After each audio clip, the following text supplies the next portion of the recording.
Boa tarde a todas e todos.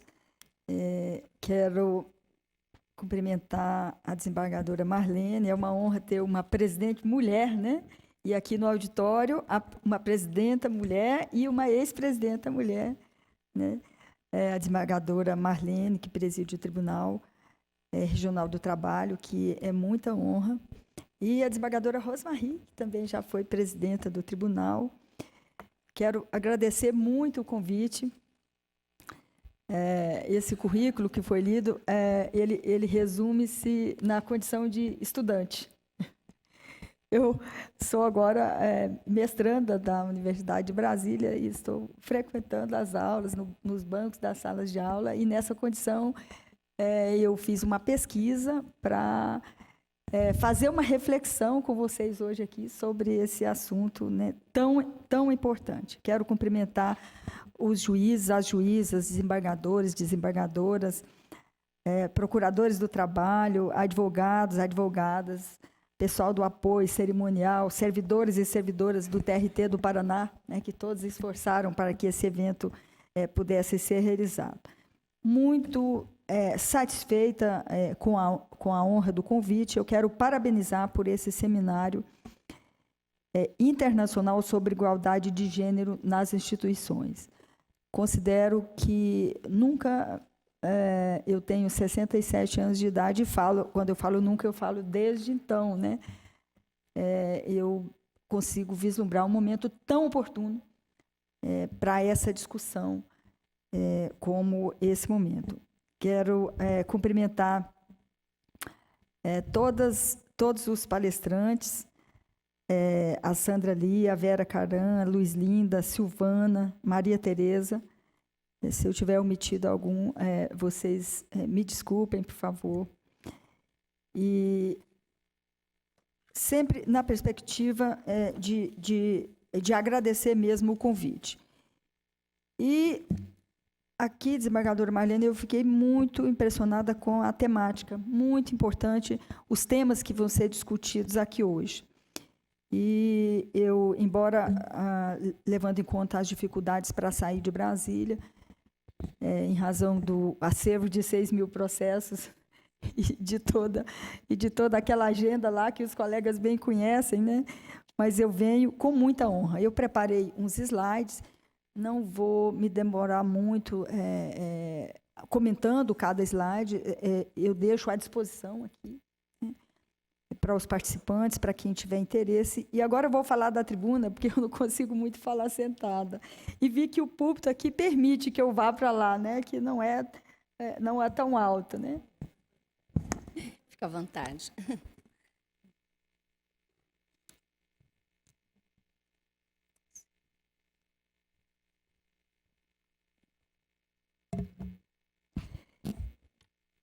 Vou pedir, por favor, se alguém puder...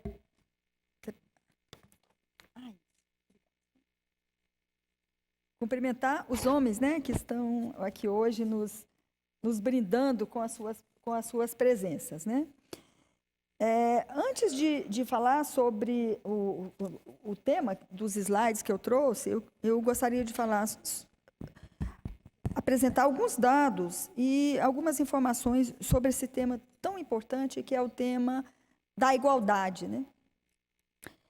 As pessoas, às vezes, me perguntam, mas a senhora, como ministra do Tribunal Superior do Trabalho, a senhora sente essa discriminação? Não, eu não só sinto, como vivo, né? E nós temos exemplos claros e recentes, né, de preconceito, de discriminação, a começar pela composição do próprio TST, né? São 27 ministros, 5 mulheres apenas, né? E eu fui participar de um debate em Manaus e uma juíza que estava assistindo perguntou: como é que é lá no TST mesmo, quando vai fazer uma lista, né? Nós, mulheres, ficamos lá insistindo para que a lista seja integrada por mulheres, mas no mais das vezes nós não somos ouvidas, né? Então, esse seminário, esses dados que nós vamos tratar aqui, ele se aplica a nós também, que estamos em função de poder, né, desembargadora Marlene? Não é isso mesmo? Eu achei interessante, a Organização das Nações Unidas, desse ano de 2019, ao comemorar o Dia Internacional da Mulher, ela adotou o seguinte tema: pensar em igualdade, construção com inteligência e inovação para a mudança. Olha que interessante. A ONU Mulher ela foi criada em 2010, a partir de 2010 tem a ONU Mulher, e a Agenda da ONU de 2030 tem 17 objetivos, e desses objetivos, entre esses objetivos, um deles é a igualdade de gênero, né? Tamanha a importância do tema que aqui é tratado hoje. E um documento elaborado pela ONU no ano de 2018 alerta o Brasil sobre a insuficiência dos avanços para garantir igualdade de oportunidades para homens e mulheres. E alguns dados que consideramos alarmantes. De acordo com um estudo da OMS, o Brasil tem a quinta maior taxa de feminicídios. Foi uma pesquisa feita entre 84 nações, uma pesquisa feita pela Organização Mundial de Saúde em 84 nações. O que significa que a cada 2 horas no Brasil morre uma mulher, em decorrência de feminicídio. E uma constatação que a discriminação étnica e outras formas de discriminação, mas dentre as quais discriminação étnica, é um dos entraves para a eliminação das desigualdades. E isso deve-se muito à nossa herança escravocrata e racista, que no Brasil tem um artigo que a ministra Kátia Magalhães Arruda, minha colega, publicou recentemente em uma obra e também na revista da LTR, que faz uma análise aprofundada com dados. Nós convivemos com 130 anos apenas de trabalho livre, porque 388 anos, quase 400 anos, foi de escravidão. E qual que é a herança, os efeitos dessa herança escravocrata? Racismo estrutural, exclusão social e genocídio da população negra. Os 3 principais efeitos dessa herança escravocrata. Me refiro também a um estudo do Banco Mundial feito em 2018, intitulado Mulheres, Empresas e Direito, 2018. Que analisou a legislação em 189 economias e chegou à conclusão de como a economia impacta a vida das mulheres. Desses países, desses 189 países, 104 países, as leis proíbem às mulheres determinados tipos de atividades. Em 59 desses países, não há legislação contra assédio. Em 18 desses países, mulheres casadas podem ser proibidas de trabalhar pelos seus próprios maridos. E tem 68 desses países que restringe a capacidade jurídica e a liberdade de movimento das mulheres, dentre eles o Oriente Médio, Norte da África e África subsaariana. E um estudo da OCDE, a Organização para a Cooperação e Desenvolvimento Econômico, desigualdades de gênero causam perda média de 15% das economias dos países que compõem a OCDE. E um estudo do Banco Mundial, um estudo recente do Banco Mundial, constatou uma perda de 160,2 trilhões, considerada perda global de riquezas de capital humano em razão das diferenças de renda entre homens e mulheres. nos slides que eu vou apresentar, eu falo um pouco sobre garantia, inclusive, da Organização Internacional do Trabalho, mas que nós não atingimos igualdade de rendas, né? E a conclusão desse relatório, desse documento do Banco Mundial, tem uma conclusão no sentido de que a igualdade de direitos das mulheres, ou seja, a igualdade das mulheres, ela significa impulsionar a economia de toda a nação. Nós que vivemos essa situação grave que vivemos no Brasil e no mundo, situação de desemprego, situação de crise econômica de toda a natureza, e pensarmos que não é da nossa cabeça. É um relatório, né, do Banco Mundial, no sentido de que a igualdade da mulher ela contribuiria para o crescimento da economia. E me refiro também a um artigo da Procuradora do Trabalho, Luciana Nacur, da Procuradoria Regional do Trabalho da Terceira Região. Tem uma obra que vai ser lançada hoje, ou foi lançada ontem, não sei, vai ser lançada hoje, o artigo dela está nessa obra. Ela traz alguns dados muito importantes sobre mulheres na política. Esses dados são de 2014 e ela fez uma pesquisa no TSE, dados do TSE, Tribunal Superior Eleitoral. Dos 513 deputados da Câmara Federal naquela legislatura, 458 eram homens e 55 mulheres, 10,7%. No Senado Federal, 81 senadores, 72 homens, 11 mulheres. Então, é bastante interessante, eu falo sobre esses dados para a nossa reflexão, para contribuir com a nossa reflexão a respeito da importância da igualdade. No nosso cenário, né, mais especificamente na Justiça do Trabalho, nós temos o nosso tribunal anfitrião da 9ª Região, que é presidido por uma mulher, né, pela presidente Marlene, que com muita competência dirige o tribunal. O nosso colégio de presidentes e corregedores é presidido por uma mulher, a Elinei, que também é presidenta do TRT da 23ª Região. E um levantamento não oficial, mas praticamente metade dos tribunais regionais do trabalho são presididos por mulheres. E a ANAMATRA agora é presidida por uma mulher, a juíza do trabalho Noêmia Porto, que foi eleita depois de 20 anos que uma mulher não dirigia a ANAMATRA. Nós temos aqui Paulo Boal, que compõe a ANAMATRA, e ficamos muito felizes em ter uma mulher presidindo a nossa entidade maior, né? Ver se eu consigo passar aqui agora.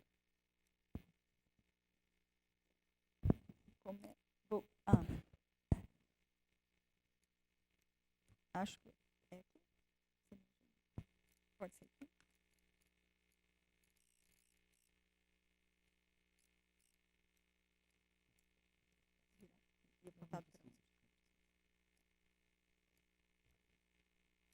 A primeira referência que eu faço é aos desafios das mulheres, né? As mulheres, elas enfrentam vários desafios pessoais, desafios familiares, a conciliação da vida profissional e pessoal, administração de múltiplas atividades e as várias jornadas. Eu nem digo mais que mulher tem dupla jornada, né? Não é nem mais dupla, né? É melhor falar, tem várias jornadas, né? Assédio moral e sexual, preconceito e discriminação de gênero, desafios sociais e políticos, desafios para o empoderamento e o grande problema que é a desigualdade. E também a conquista de espaço na sociedade machista e sexista. Na luta pela igualdade, algumas referências aos 68 anos da Convenção número 100 da OIT, e embora a Convenção estabeleça a igualdade de remuneração entre homens e mulheres, nós sabemos que ainda convivemos com uma diferença estarrecedora, né? 40% dos lares brasileiros são chefiados por mulheres, dados do IPEA de 2015, 50% de mulheres ingressam no serviço público por concurso e o índice de mulheres no serviço público em funções de poder é apenas 18%. O que isso significa? Quando depende de nós, para ir atrás, para deixar filho pequeno, para adiar os nossos projetos de vida e estudar 10, 12 horas para um concurso público, isso nós fazemos, porque a adesão é nossa, a gente faz, né?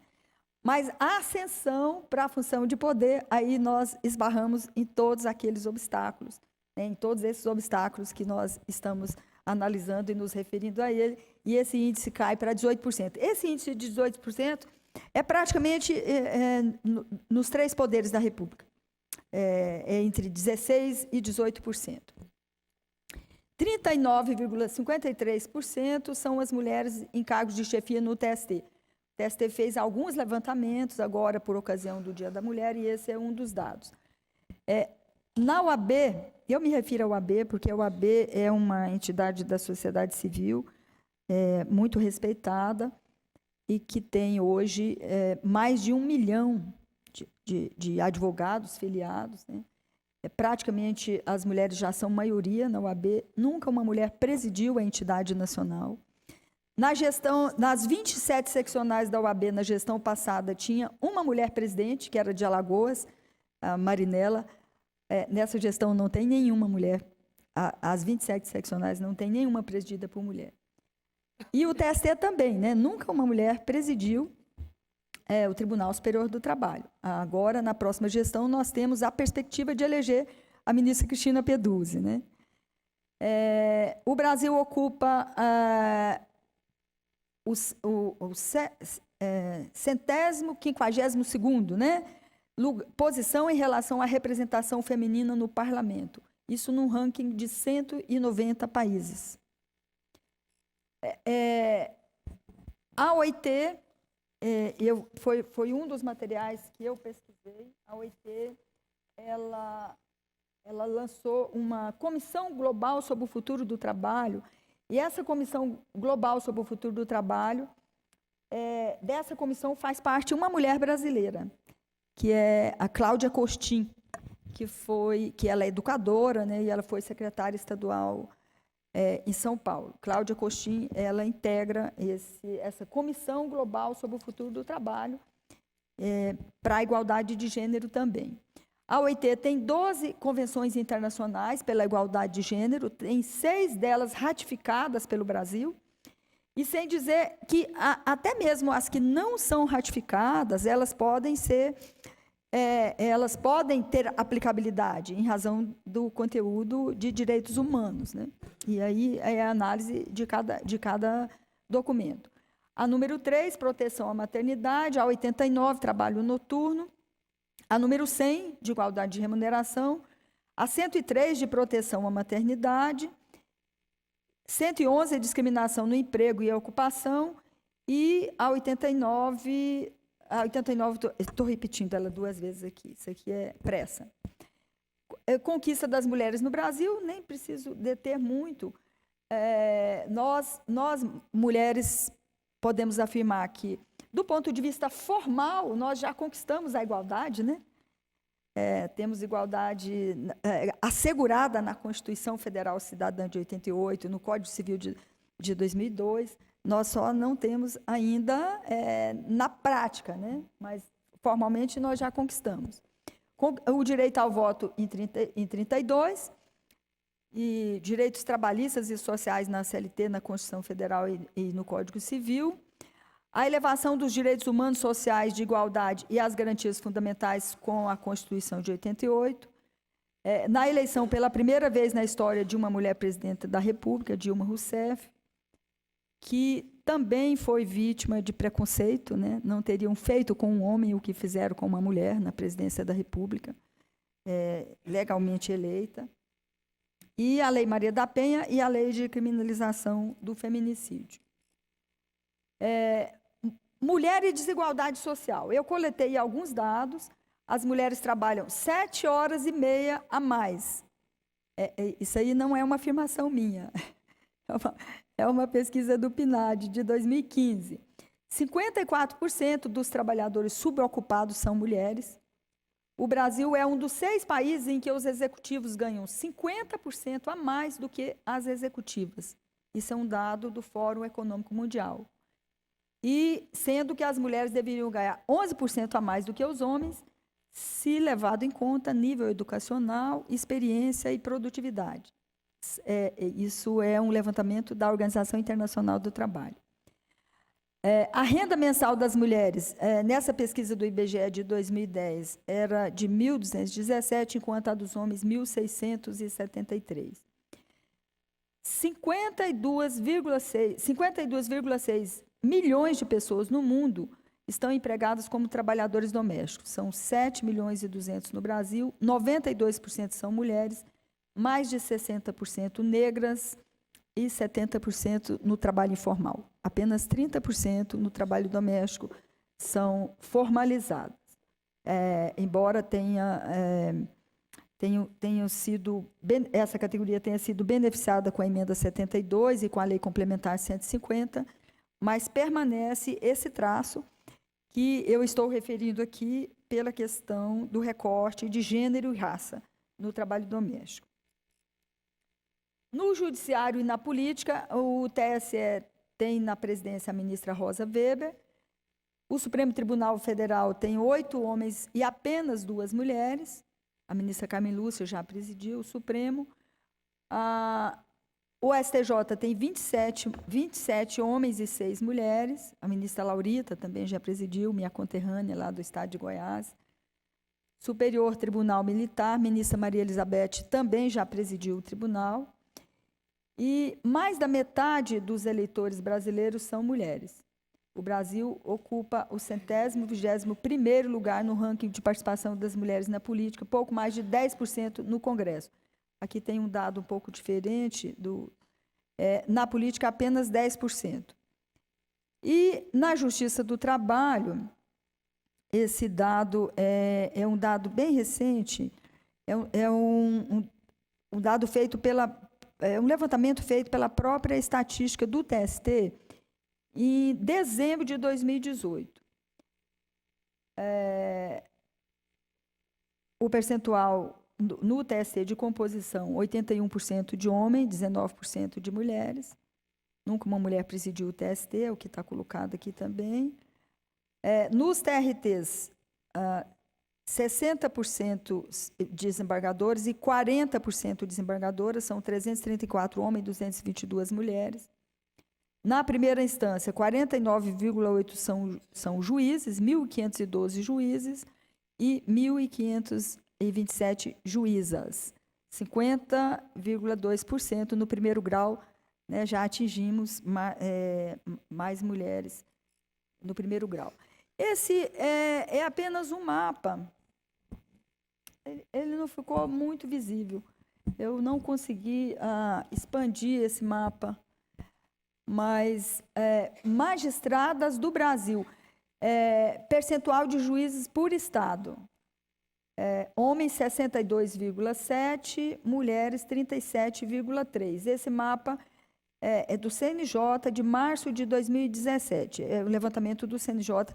Eu nem poderia aprofundar muito nessa temática, porque a conselheira Maria Tereza é que vai falar, né, mais sobre esses dados. Mas aqui está por estado.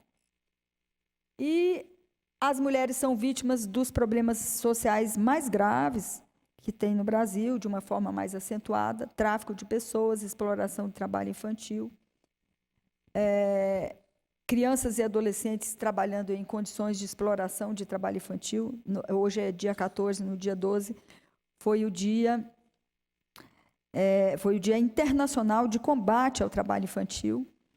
A desembargadora Rosmarie trabalha nessa frente, né, de combate ao trabalho infantil. A ministra Cátia Arruda preside a comissão no Tribunal Superior do Trabalho. Convivemos em pleno século XXI com trabalho análogo ao de escravo, que atinge também, né, o trabalhador mais vulnerável, que acaba sendo a mulher, a trabalhadora vulnerável. Violência doméstica, os dados são alarmantes também. A emenda 72, já fiz referência a ela, e o assédio moral e sexual afeta milhões de mulheres no Brasil inteiro e no mundo. E alguns dados sobre assédio moral e sexual. No Brasil, 86% das mulheres já sofreram algum tipo de assédio em público. É um dado dessa ActionAid. 47% dos trabalhadores já sofreu assédio moral, desses 52% são mulheres, e 9% já sofreu assédio sexual, e desses 80% são mulheres. São dados da BBC Brasil.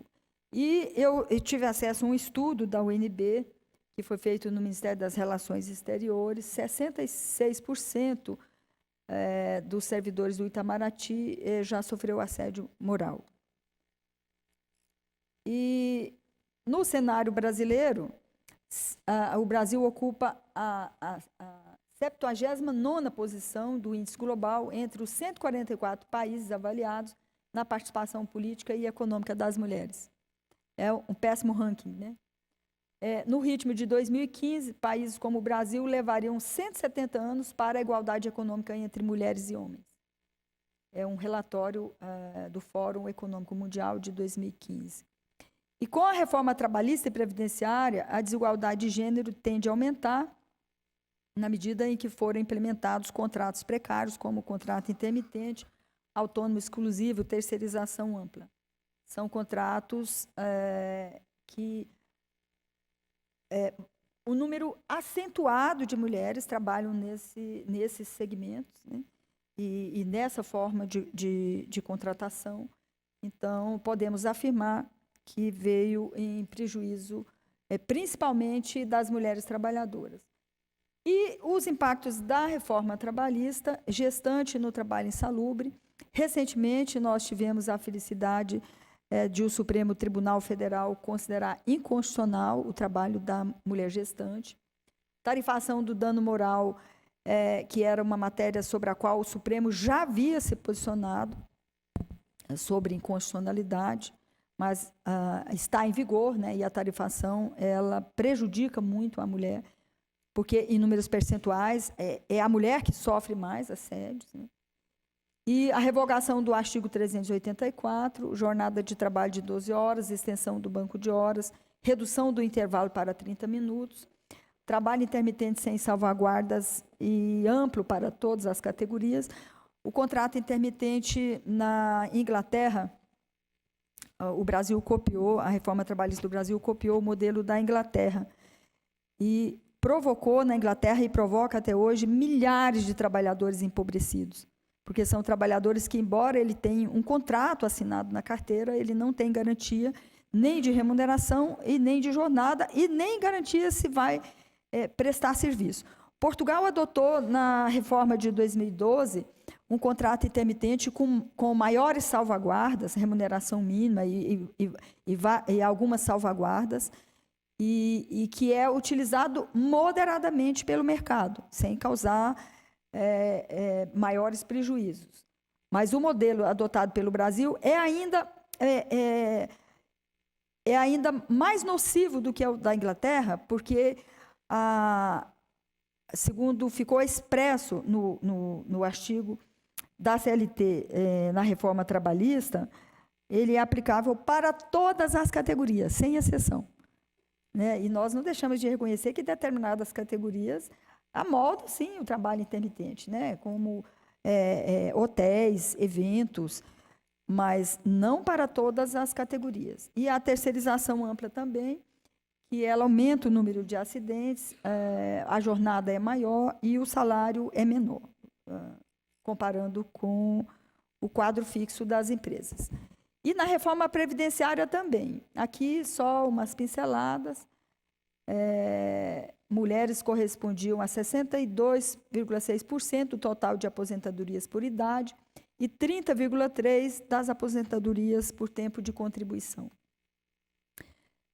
São dados, assim, alguns dados apenas, só para a nossa reflexão de como a reforma da Previdência que está sendo discutida, ela será muito prejudicial prejudicial para os trabalhadores, mas especialmente prejudicial para a mulher. No que se refere à saúde e adoecimento no trabalho, 1,5 milhão de mulheres se machucam em serviço, dados do IBGE de 2013. E entre 2004 e 2014, vínculos de emprego cresceram 79% entre as mulheres e 53% entre os homens. E o auxílio-doença acidentário, 172% mulheres e 60% homens. E falo rapidamente sobre o programa de trabalho seguro do Tribunal Superior do Trabalho, por uma razão. Nem é para fazer uma propaganda do programa de trabalho seguro, que é presidido por mim, pela ministra Maria Helena, e que tem os gestores regionais no TRT 9. Mas é que o nosso tema é violência no trabalho, enfrentamento e superação. E também é muito pertinente para o tema da mulher. E a Organização Internacional do Trabalho, que nesse ano de 2019 comemora o seu centenário, né? Esse ano é o centenário da Organização Internacional do Trabalho, está realizando agora a sua 108ª conferência, na qual está discutindo justamente esse tema, violência no trabalho. E tem um relatório muito importante, quem tiver a oportunidade e tiver acesso à leitura do relatório da OIT, porque vem do relatório da Comissão de Peritos, né, da importância de se combater a violência no trabalho. E a Justiça do Trabalho tem um grande volume de demandas, e por isso muito importante combater e conscientizar. Conscientizar trabalhadores e empregadores, tanto do setor público como do setor privado. E tem algumas campanhas, tem a agenda da ONU 2030, meta 16, e combate ao trabalho infantil, e várias iniciativas. Conscientização é uma palavra mágica, né? Todos nós queremos que a sociedade tenha conscientização das causas que nós achamos importantes. E no Brasil a gente tem alguns obstáculos quando o assunto é conscientização. Está relacionado à democratização da mídia, né? Nós não temos voz na mídia, né? As mulheres não têm voz na mídia, os trabalhadores não têm voz na mídia. Para vocês terem uma noção, uma pesquisa de mídia da SECOM, do governo federal, que foi publicada no início de 2017, ela dá conta de que 83% da população só se informa pela televisão. E destes, 71% só pela TV Globo. E aí é uma concorrência desleal, né? Nós estamos aqui falando para 300 pessoas, 400 pessoas. Logo à noite o Bonner fala para 62 milhões. E fala o que ele quiser, né? Ele não está defendendo a nossa causa de igualdade da mulher, né? Então, é muito importante a democratização da mídia, não para evitar que se fale, pelo contrário, né? Mas para que todos os setores da sociedade tenham voz na mídia, né? Isso é muito importante. Aí sim nós vamos ter o poder de conscientização é muito maior. E com relação à importância do tema, sobre a OIT, foi aprovado pela resolução 1421, eu deveria ter falado antes, está trocada aqui, né? Provavelmente a conferência da OIT de junho agora vai aprovar uma convenção e uma recomendação de combate à violência no trabalho. O TST está representado lá, o Ministério Público está representado, a Justiça do Trabalho está representada lá, né? E é uma discussão importante porque é tripartite, né? E vocês devem ter já tomado conhecimento que o Brasil foi incluído numa chamada shortlist para ser averiguada a respeito da possível inconvencionalidade da reforma trabalhista. Né? A probabilidade da reforma trabalhista do Brasil não ter observado as normas internacionais. O presidente do TST, o ministro João Batista Brito Pereira, ele assinou um ato conjunto em 12 de junho de 2018, criando um comitê de combate ao assédio. É composto por vários órgãos do próprio Tribunal Superior do Trabalho e agora, esse ano, já realizou diversas ações, inclusive criou uma semana de combate ao assédio moral no âmbito da Justiça do Trabalho. E, por fim, terminando, que acho que meu tempo já passou há muito tempo, em homenagem às mulheres, a nossa poetisa Cora Coralina, goiana, né? Eu sempre gosto de fazer homenagem às mulheres, citando Cora Coralina. Essas causas são causas que nos deixam muito preocupados, né? Exploração, trabalho infantil, desigualdade da mulher. Mas, por outro lado, nós precisamos ter esperança, né? E fazermos a nossa parte. Desde que eu entrei na faculdade, na graduação de Direito, eu comecei a participar dos eventos, dos seminários, dos eventos que eram promovidos na universidade. E isso me deu uma base para a perspectiva do coletivo, porque nós precisamos pensar no individual, né? Pensar no nosso crescimento individual, no nosso crescimento profissional, no nosso crescimento pessoal, mas não podemos perder a perspectiva do coletivo. E isso eu sei que a desembargadora Marlene, a nossa desembargadora Eliana, né? E todos que estão aqui, seja para palestrar, né, ministra Luiz Linda, seja para palestrar, seja a razão que cada um de vocês está aqui hoje, essa razão da perspectiva do coletivo, da importância que tem o coletivo para vocês, da importância que tem uma sociedade melhor, da importância que tem nós vencermos todas essas barreiras, todas essas crises e mantermos os nossos princípios, né, de valorização da pessoa humana, de dignidade da pessoa humana, de defesa da Constituição, de defesa da democracia e de defesa da mulher, né? E não te deixes destruir, ajuntando novas pedras e construindo novos poemas, recria a tua vida, sempre, sempre.